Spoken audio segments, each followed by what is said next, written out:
کو ایسے واقعے کی اطلاع دینے کا اختیار حاصل ہوتا ہے جس میں ان کے ماتحت نے شیڈول 2 کے تحت ممکنہ طور پر کوئی جرم سرزد کیا ہو۔ واضح رہے کہ برطانوی قانون میں شیڈول 2 کے جرائم بہت سنگین نوعیت کے جرائم تصور کیے جاتے ہیں۔ ان جرائم میں غیر قانونی ہلاکتیں، سنگین نوعیتوں کے جسمانی نقصانات پہنچانا شامل ہیں۔ کمانڈنگ افسران کے لیے ہدایت تھی کہ وہ ایسے واقعات کو رپورٹ کریں جن میں شواہد ایسے اہلکار کی ضرور نشاندہی کر رہے ہوں کہ شیڈول 2 کے تحت اس نے کوئی جرم کیا ہو۔ اس عمل کے ذریعے ایسے واقعات ملٹری پولیس کو رپورٹ کیے جاتے ہیں۔ اسے سے کم درجے کا ایک عمل تصور کیا جاتا ہے۔ رائل ملٹری پولیس کے ایک سابق تفتیش کار نے BBC کو بتایا ہے کہ دستیاب معلومات کے مطابق ان کے ذہن میں اس بارے میں کوئی شبہ نہیں پایا جاتا کہ یہ واقعہ ملٹری پولیس کو بھیجا جانا چاہیے تھا، مگر BBC اس بات کا پتہ چلایا ہے کہ یہ واقعہ کبھی ملٹری پولیس کو نہیں ریفر کیا گیا اور نہ ہی UK اسپیشل فورسز کے علاوہ کسی نے اس کی تحقیق کی ہے۔ رائل ملٹری پولیس RMP نے ہمیں بتایا کہ انہیں شیشہ باغ کے چھاپے کے بارے میں اس وقت کچھ نہیں بتایا گیا، وہ براہ راست اس واقعات کی تحقیقات کریں گے۔ BBC کے مطابق سوال پر وزارت دفاع نے اس بات کی تصدیق کی ہے کہ برطانوی افواج اس چھاپے میں شامل تھیں اور اس واقعے کا سیریز انسیڈنٹ ریویو کیا جا رہا ہے، یعنی اس پر نظر ثانی کی جا رہی ہے۔ یہ ایک ایسا طریقہ کار ہوتا ہے جس کے تحت کسی غلط فوجی آپریشن کے بارے میں اندرونی طور پر جائزہ لیا جاتا ہے۔ وزارت دفاع کا کہنا تھا کہ فوج کے سینئر وکلاء کے جائزے کے بعد کمانڈنگ افسر کی طرف سے یہ فیصلہ کیا گیا تھا، جو آرم فورسز ایکٹ 2006 اور وزارت دفاع کے عین مطابق عمل ہے، جس میں شواہد اس بات کی طرف اشارہ نہیں کرتے کہ اس عمل کو ملٹری پولیس کو بھیجا جاتا۔ جنرل BBC نے وزارت دفاع اور RMP دونوں سے یہ کمانڈنگ افسر کی شناخت ظاہر کرنے کے متعلق کہا ہے، جنہوں نے اس کیس کو آگے نہ بھیجنے کا فیصلہ کیا ہے، مگر دونوں اداروں نے ایسا کرنے سے انکار کر دیا۔ BBC نے اسپیشل فورسز کی خفیہ دستاویز حاصل کی ہیں جن میں ملٹری فورس کو ایسے واقعات بھیجنے کے متعلق تفصیلات درج ہیں۔ ان دستاویز کے مطابق جب ایک بار SIR یعنی ریویو مکمل ہو جائے تو پھر اس کے بعد ڈائریکٹر اسپیشل فورسز کو بھیجا جاتا ہے، جو برطانوی اسپیشل فورسز میں سب سے اعلیٰ عہدہ ہوتا ہے، جو یہ فیصلہ کرتا ہے کہ آیا کسی خاص واقعے کو ملٹری پولیس کو بھیجنا ہے یا نہیں۔ شیشہ باغ کے چھاپے کے بعد director special forces general sir mark Carlton Smith تھے، جو بعد میں برطانوی فوج کے سربراہ بھی بنے اور گزشتہ برس اپنی مدت ملازمت کے ختم ہونے پر ریٹائرڈ ہو گئے تھے۔ جب BBC نے اس واقعے کے بارے میں سوال پوچھا تو جنرل کارلٹن نے بتایا کہ انہیں یاد نہیں آیا کہ اس واقعے میں اختیار کیے گئے خاص طریقوں کے بارے میں بریفنگ دی گئی تھی یا نہیں۔ ان کے مطابق ایک بات واضح ہے کہ انہیں اس بارے میں کوئی شبہ نہیں کہ انہوں نے ان تھیٹر کمانڈرز اور فوج کے سینئر وکیل کے رہنمائی میں کوئی قدم اٹھایا ہوگا جنہوں نے اس واقعے کے بارے میں رہنمائی دی ہوگی۔ اس واقعے کو ملٹری پولیس کو بھیجنا ضروری نہیں ہے۔ ان کے مطابق اس وقت افغانستان میں کمانڈنگ افسر کی یہ سفارش تھی کہ اس واقعے میں کسی جرم سرزد ہونے کے کوئی ثبوت نہیں ملا اور اس میں متعلقہ قواعد کی خلاف ورزی بھی نہیں کی گئی۔ ان کے مطابق اس واقعے سے جڑے شواہد طاقت کے استعمال کو جواز فراہم کرتے ہیں۔ ان کے مطابق انہیں غیر قانونی رویے کے متعلق کوئی ثبوت دیکھا نہ پڑا، جبکہ جنرل سمتھ نے BBC کو بتایا کہ جنگ کے دوران غم زدہ کر دینے والے نتائج کے باوجود اس واقعے میں ان کے خیال کے متعلقہ قواعد کی خلاف ورزی نہیں کی گئی، یعنی جب جان کو خطرہ ہو تو پھر رولز آف انگیجمنٹ کے تحت بھرپور طاقت کا استعمال کیا جا سکتا ہے۔ تاہم وزارت دفاع کی طرف سے ایسی کوئی بات سامنے نہیں آئی کہ حسین اور رقیہ کے گھر پر اسلحہ موجود تھا یا جب انہیں قتل کیا گیا تھا تو وہ مسلح تھے۔ اس کی جو تصویر ہے وہ مکمل آپ کو جو ہے اس میں ویڈیو میں ہی ہم نے ایڈجسٹ کی ہے، SIR رپورٹس کمانڈنگ افسران کو اس واقعے پر یہ رہنمائی فراہم کر رہی تھیں کہ اس پر فیصلہ لیں کہ آیا اس پر ملٹری پولیس کو مدعا بھیجنا ضروری ہے یا نہیں، مگر ایک سابق RMP کے افسر جو شیش ابا کے چھاپے کے وقت ملازمت میں تھے، BBC کو نام نہ ظاہر کرنے کی شرط پر بتایا ہے کہ ان رپورٹس کے استعمال کے بارے میں افواج میں بہت سنگین نوعیت کے مسائل پائے جاتے ہیں۔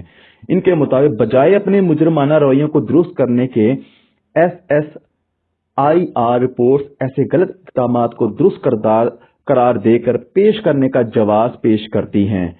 ان کے مطابق کچھ سینئر افسران ان SIRs کو احتساب سے بچنے کے لیے ہتھیار کے طور پر استعمال کرتے ہیں۔ ایسا لگتا ہے کہ وہ کوئی ایسا واقعہ ملٹری پولیس کو نہ بھیجنے کا فیصلہ کرتے ہیں اور پھر اپنے فیصلوں کو جواز فراہم کرنے کے لیے SIR لکھتے ہیں۔ سینئر افسر کے مطابق یہ مسئلہ بڑے پیمانے پر پایا جاتا ہے، لیکن UK اسپیشل فورسز ایسے واقعات کو تحقیقات کے لیے ملٹری پولیس کو نہ بھیجنے جیسی شہرت رکھتی ہے۔ BBC ایسے 3 مواقع کی نشاندہی ہی کی ہے جب اسپیشل فورسز کی طرف سے کوئی SIR لکھی گئی مگر رائل ملٹری پولیس کو نہیں بھیجی گئی۔ ان کے مطابق اسپیشل فورسز میں معاملات کو دبانے کا رواج زیادہ ہے جبکہ کوئی نگران کا مؤثر عمل موجود نہیں ہے۔ رائل ملٹری پولیس کے ایک سابق تفتیش کار نے BBC کو بتایا کہ وہ اس بات پر حیران نہیں ہے کہ شیشہ با والا واقعہ پولیس کو نہیں ریفر کیا گیا۔ اپنے تجربات کا ذکر کرتے ہوئے ان کا کہنا تھا کہ مجھے اس بات پر حیرانگی نہیں ہوئی کہ کمانڈنگ افسر نے پولیس کو یہ معاملہ نہ بھیجنے کا فیصلہ کیا تھا، تو ان کے مطابق یہ بات واضح ہے کہ اس معاملے کو دیکھا جانا چاہیے تھا۔ BBC کے سوالات کے بعد ایک حالیہ جائزے کا حوالہ دیتے ہوئے RMP کے ایک ترجمان نے کہا کہ اس کا قطعی مطلب یہ نہ لیا جائے کہ یہ واقعہ غیر قانونی ہے یا برطانوی افواج برطانوی پولیس کو باخبر رکھنے میں ناکام ہوئی ہیں، تاہم ان کے مطابق ان تمام امور کو جائزے میں مد نظر رکھا جائے گا۔ وزارت دفاع نے کہا کہ یہ برطانوی حکومتوں کی پالیسی رہی ہے کہ اسپیشل فورسز کے معاملات پر کوئی تبصرہ نہ کیا جائے اور یہ کہ تمام برطانوی فوج آپریشن برطانوی بین الاقوامی قوانین لا آف آرمڈ کنفلکٹ کے عین مطابق کیے گئے ہیں۔ BBC نے وزارت دفاع سے پوچھا کہ کسی کو کبھی شیشہ با واقعے پہ کوئی ضابطے کی سزا دی گئی ہے یا نہیں، مگر انہوں نے اس پر تبصرہ کرنے سے انکار کر دیا۔ جب اس دن نمروز میں صبح ہوئی تو ہیلی کاپٹرز جو کہ اپنے فوجی اڈے پر پہنچے تو ان میں سے زخمی عمران اور بلال کو بھی لایا گیا تھا۔ اسپیشل فورسز حسین کے سب سے چھوٹے 12 برس کے بھائی رحمت اللہ کو بھی ساتھ لے کر آئیں۔ رحمت کو اس چھاپے کے دوران گرفتار کیا گیا اور انہیں کوئی اندازہ نہیں کہ وہاں کیا ہوا۔ جب ہیلی کاپٹر سے باہر ان کی آنکھوں سے پٹی اتاری گئی تو انہوں نے اپنے نوجوان بھتیجوں کو دیکھا۔ عمران ہوش و حواس میں تھا اور چرا رہا تھا۔ رحمت وہ وقت یاد کرتے ہوئے بتایا کہ ایسا لگ رہا تھا کہ وہ شدید کرب میں مبتلا ہے، تکلیف میں ہے۔ ان لڑکوں کو علیحدہ فوجی اڈوں پر بھیج دیا گیا۔ اس وقت عمران کی عمر محض 3 برس تھی۔ انہوں نے اپنی صحت یابی کا پہلا مرحلہ اکیلے ہی گزارا۔ اس کے بعد انہیں وہاں سے منتقل کیا گیا اور انہیں ان کے دادا عبدالعزیز اور دادی ماہ بی بی کے پاس لے جایا گیا تاکہ وہ ان لڑکوں کو تسلی دے سکیں اور یہ سمجھا سکے کہ ان کے والدین اب اس دنیا میں نہیں رہے۔ عبدالعزیز کے مطابق وہ اتنے چھوٹے تھے کہ وہ اس حقیقت کو سمجھنے کے قابل ہی نہیں تھے۔ ان کے مطابق عمران زیادہ چلاتا تھا۔ ممکن ہے کہ درد کی وجہ سے ہو، مگر شاید یہ بھی وجہ ہو سکتی ہے کہ انہیں پتہ چلا ہو کہ ان کی ماں اب زندہ نہیں ہے۔ کیا برطانوی اسپیشل فورسز نے معصوم افغان بچے کو قتل کیا؟ برطانوی اسپیشل فورسز نے افغانستان میں غیر مسلح افراد کو قتل کیا۔ BBC کی تحقیقاتی رپورٹ۔ افغانستان میں مبینہ جنگی جرائم۔ سینئر برطانوی فوجی افسران نے غیر مسلح افغان باشندوں کو قتل کرنے کے شواہد چھپائے۔